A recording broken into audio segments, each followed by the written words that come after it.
Good morning my dear students. कैसे हैं आप सब। आइए क्लास 7 का सोशल साइंस हम लोग पढ़ेंगे। कुछ चैप्टर पढ़ लिए थे, कुछ पेज पढ़ लिए थे फर्स्ट चैप्टर का। आज कुछ बचा हुआ है, उसको आज हम लोग पढ़ते हैं। आइए फर्स्ट चैप्टर का हम लोग यहाँ से पढ़ेंगे लिटरेरी सोर्स से। कह रहा है कि account of Indian writers.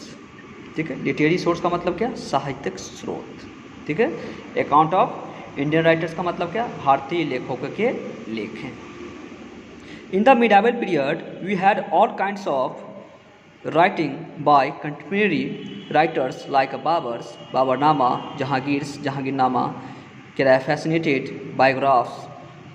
biographics giving the first-hand account of their lives and times. The other very important literary source of this period are accounts by court historians who were appointed by the rulers to record the events of their rule. Some of these major accounts of this period are Abul Fazl's Akbarnama and Ani Akbari, and an account of Delhi Sultan by Ziauddin Brani titled Turki e Firoz Shahi. Another type of literary source are accounts written by scholars about the kingdoms in which they lived. Such books were called chronicles. Rajtarangni by Kalahan is one example of a perfect court chronicles. This book gives us a detailed account of the history of Kashmir. Chandradai Prithviraj gives us an account of the rule of Prithviraj Chauhan. Many other writing by Indian writers like Firozsi, Shahnama, Inayat Khans, Shahjahan, Minaj Usraj,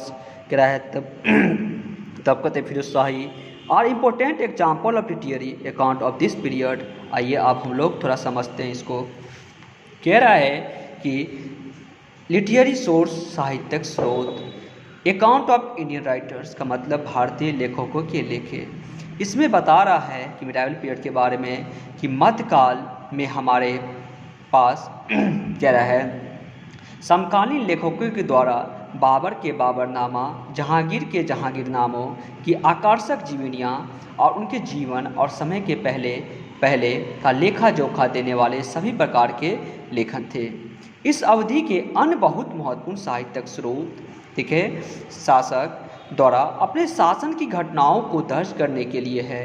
इस अवधि के कुछ प्रमुख बातें हैं अबुल फजल के अकबरनामा और आईनी अकबरी द्वारा जियाउद्दीन बरानो द्वारा दिल्ली सल्तनत की एक लेख शीर्षक है जिसका नाम है तारीख ए फिरोज शाही।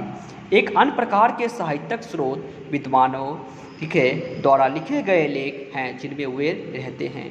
कुछ पुस्तकों के कोट जैसे क्रॉनिकल्स कहा जाता है, कुछ पुस्तकों को कोट का क्रॉनिकल्स कहा जाता है।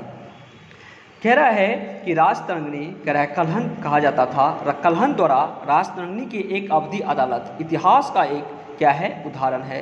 यह पुस्तक का एक उदाहरण है। यह पुस्तक हमें कश्मीर के इतिहास का एक पटरी से उतरा हुआ ब्यौरा देती है। यह पुस्तक हमें क्या करती है? यह पुस्तक हमें कश्मीर के इतिहास का एक पटरी से उतरा हुआ ब्यौरा देती है। चंद्रदाई की पृथ्वीरासु हमें पृथ्वीराज चौहान शासन का क्या करता है? विवरण देता है। आइए, कह रहा है कि फिरदौसी के शाहनामा, इनायत खान के शाहजहांनामा, मिनहाज नम सिराज के तबकाब आए फिरोज शाही भारतीय लेखकों के कुछ अन्य लेखन द्वारा अवधि के साहित्य कह रहा है तो के महत्वपूर्ण उदाहरण है। आइए, कह रहा है अब लोग आगे देखते हैं।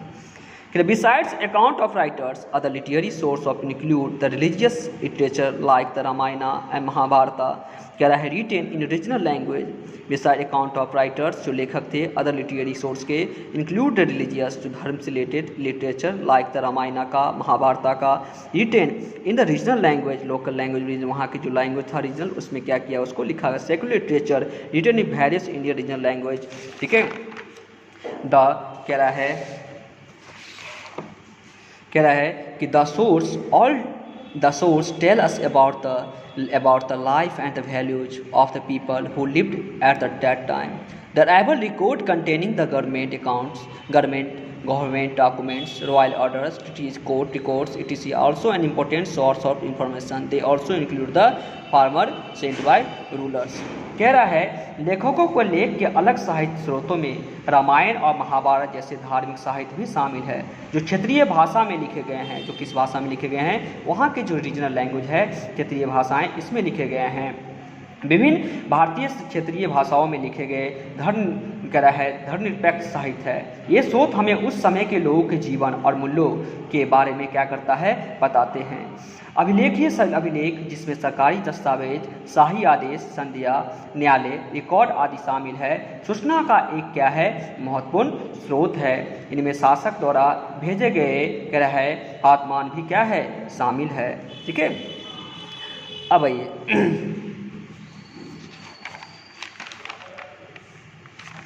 आज के इतना ही रहने दीजिए। That's all thank you for day.